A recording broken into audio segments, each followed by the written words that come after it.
Hi, I'm John and this is Half Dozen Homestead. And today's episode is about chicken nuggets.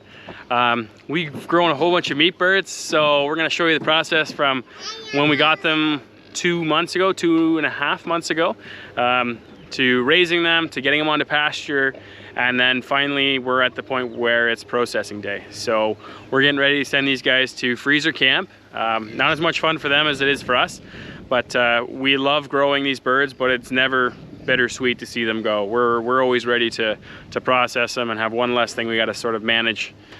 But stay tuned and enjoy the episode.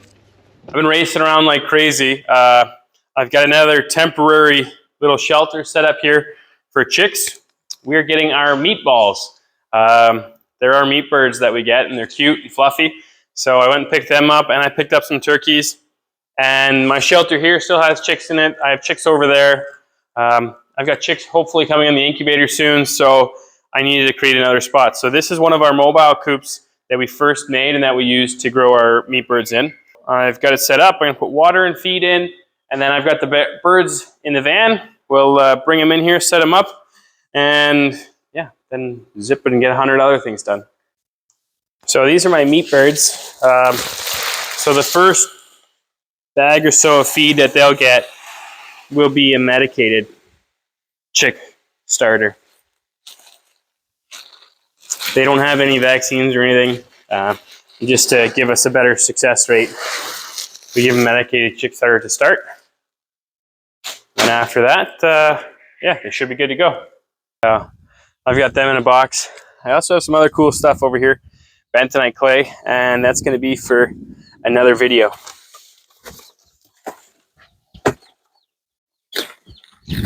Reason why they're in this box is we shared an order with a friend. So a friend of ours also got meat birds, and since we process our birds at home, we don't have to worry so much about having all the A300 forms and such. So when we buy birds together, it saves money because you pay based on like your quantity. So if you get over 100, it's cheaper. This is a turkey. This little guy is a turkey. We got 5 turkeys. We grew them last year. They did really well. Ideally, you don't always want to be, growing your turkeys with your meat birds, but we've got too many birds and not enough homes. So we're going to put them all together and hope for the best.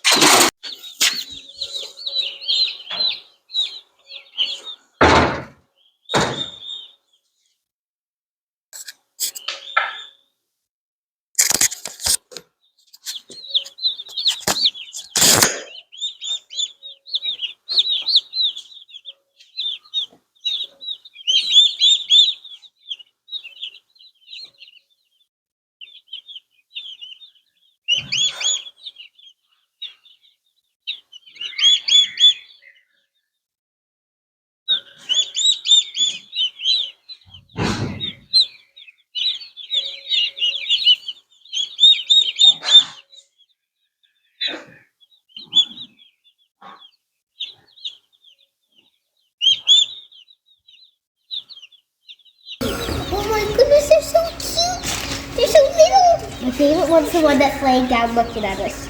Oh, we just looked away, but he's right there. He's the one laying down all the way. See? My favorite one is that. He's mine. It's like, yeah, he is definitely going to be my pick.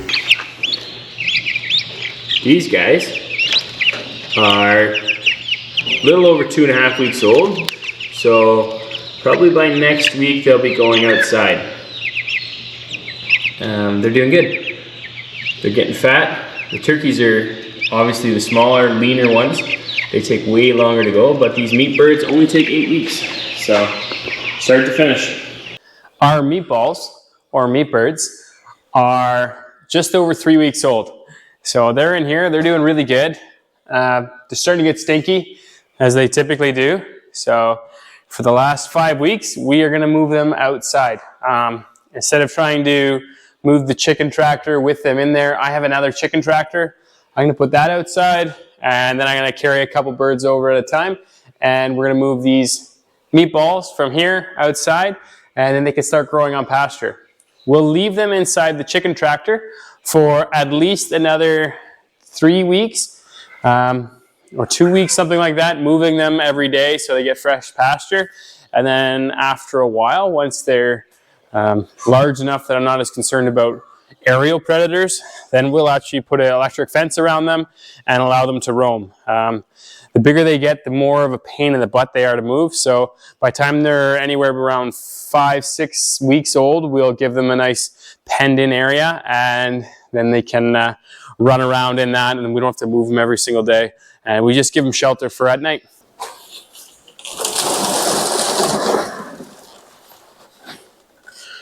So I need to repair the back of this. Here, I'll show you what I did. Last year, when we were getting our meat birds ready and letting them free range a bit, the easiest thing for us to do was to cut out some of the netting there so that they can still run inside this for shelter and stay in at night, but we took the back out. So I'm going to add a piece of plywood there just to keep them in, and then the chicken tractor will be ready for them to go in, and we will move them outside. It's a hot but beautiful evening. So chicken nuggets are growing well. Still got them out here, and my geese aren't happy that I'm talking. Feeding them zucchini. So they get a bunch of fermented feed, which they absolutely love. They just polished it all off. And even though they've eaten a fair bit, I've given them some zucchini and a bunch of cucumbers that we've got too many of and that are growing too big. And they're going to town on them. They're eating them right up. So it's awesome that we can use our garden produce to sort of help grow our meat for our kitchen. So whatever garden produce we don't use, we feed to the pigs, we feed to the chickens, sometimes the geese too. See, that's our guard goose, checking out, making sure that nobody's getting in any trouble. And our pigs that are in the back running around. So, we've moved our chickens a number of times, and we keep this fence around them. It's not electrified, but it just keeps them in here. We grow them on pasture, and they grow a fair bit slower that way. They get more exercise. We also limit the amount of feed we give them. We don't let them have free feed all the time. You can grow them out really fast, but we prefer to take a little bit longer. So this is a bit of our setup. We start with taking the lawnmower and the trailer, and in the trailer I've got my chicken crate. So we head over and we catch the chickens, then we drive them over here, and then one at a time we will take them and put them in our kill cones. So I've got 2 kill cones here. This way I can keep 2 of them going, and I'll leave a knife in the crock of the tree there, and it works awesome. And then we can just keep on processing one after another. Once they're dispatched, I take them over this area, and what I end up having over here is I will have my propane torch, or sorry, my tank with my heated up with my propane, and I will scald the bird. And you scald the bird, ideally you want the water around like 145 to 165 in that sort of range, Fahrenheit. And so I'll scald them for about 30 seconds, pull them out, check a feather, and then if they pull out, then I know they're good to go. From there I take them over to the plucker, and this is a yard bird plucker we bought, and it's worked great for the last 5 years. We bought it with another friend of ours, and we were able to share it. And so then I'll put them in the yard bird plucker for maybe 30 seconds. It'll pull all the feathers off of it. I take the chicken back to the table, and at this point this is where I finish the processing. So I will take the feet off, I will gut it, I'll save the liver, the heart, the feet as well, and then anything else that my wife wants to. And at that point it's just a carcass, and we take that and we'll put that in the cooler, and in the cooler I'll have ice water, and it'll sit in the cooler for 24 hours. We'll make sure we keep the ice nice and fresh, and then after that we can package and bag them. So that's sort of when the chicken nuggets get a little bit closer to being chicken nuggets. So I'm gonna go with Calvin, and we are gonna go grab some chickens, catch them, stick them in our crate, and get ready to process some birds. Want to catch a chicken?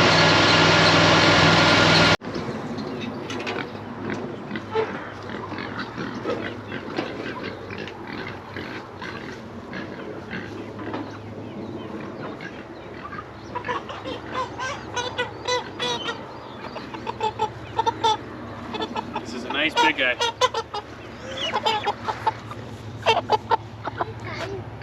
Say hello.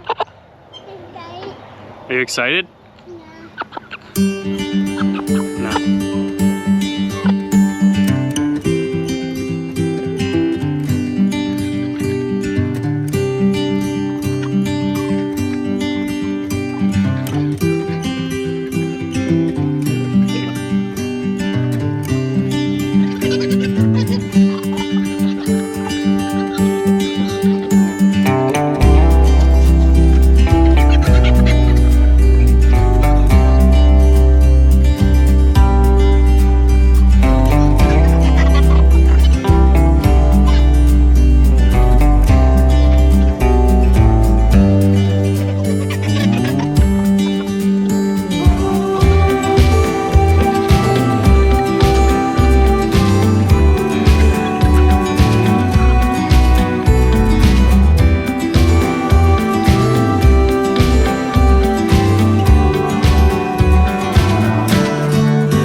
That's the last one. So this year we only did I think 17 birds we got. Normally we do closer to 30, but we still have some left over. And since we grow a lot of roosters out,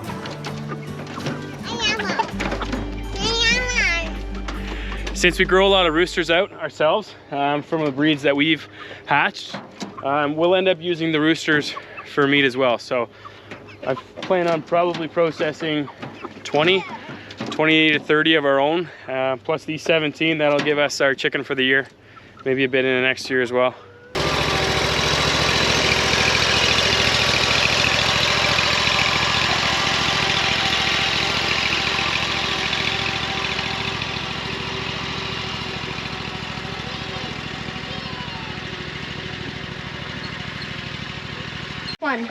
Okay, we gave everything a wash down, cleaned our tables, our knives. We've got our canning bucket slash scalding bucket with hot water, and it's got some soap in there. So got a thermometer, you can check the temperature. We're just over 130, so we're gonna crank the heat up a little bit, let it get a little bit hotter. Clean the cooler out, let the hose run for a while, so that we're getting nice cold well water coming up. And we'll just run that a bunch, even while we've got the birds in there, just to keep the water circulating, keep the cold water coming up from the well. And then once we're done, we will top it off, add the ice, that sort of stuff. So we've got our first two birds in the cones over there, getting ready to be scalded. And after that, we're in the game. Gross. Yeah. 157, perfect. That's much closer to what we want. 157. So that's good. That's what we want. I love chicken.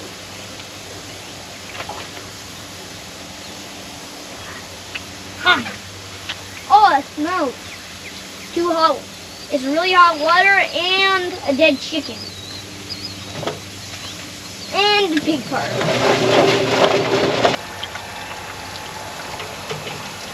Not bad. What? Not bad, not the best. Okay, we're gonna keep on butchering. Okay, so we got a couple newbies to butchering here. Neighbor Ryan is doing chickens for the first time, and Nathaniel's working on them too. So Nathaniel has nice small hands, so he's going to try to get the lungs out. So again, you're going to put your hands, in this case, you want to go from this side. You want to go against the ribs and then roll them down and under, and you want to try to pull that out. So tonight we're processing, Ryan's got 12 birds and we're doing the last 8 of ours, so we got 20 birds to do. Probably get it done in a total of like 3 hours processed and everything. The hardest part is setup. When you do setup for chickens, it's the most time consuming. Get your tables, get your tractor bucket, get your chickens, water, hose, everything else. See, that's the lung. See that? So now it's right out. So the lung is out. And at the top of the lung is this esophagus. And you pull, so break that piece out. Yeah. And the esophagus is on the top. And you pull that out. That's what he breathes through. Neat, eh? Yeah, is there another one? Nope, that's it. Oh. And now we rinse it out. Interesting. You rinse my hand too? Yes, come on over here.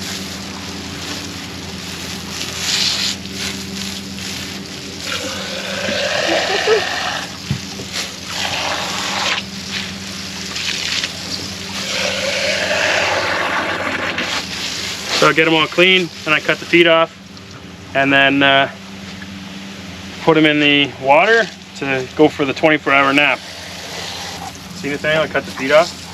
Yeah. All I do, sure.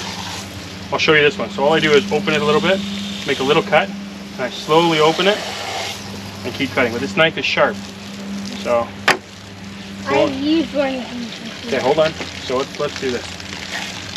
Okay, hold the foot. Like this. Little cut. And then lift the foot up like that. So there's, see that? Yeah. And you just run it along that bone right there. Put the knife down. Okay, you take the 2 feet, put them in the cooler. Oh, cooler. And that is a beautiful chicken right there. Goes in the cooler. And we'll be cleaning these tomorrow, packing them up and bagging them and doing all that sort of fun stuff. That's a big one. That's the last one of ours. Look at all. That's the biggest one of ours. Yeah.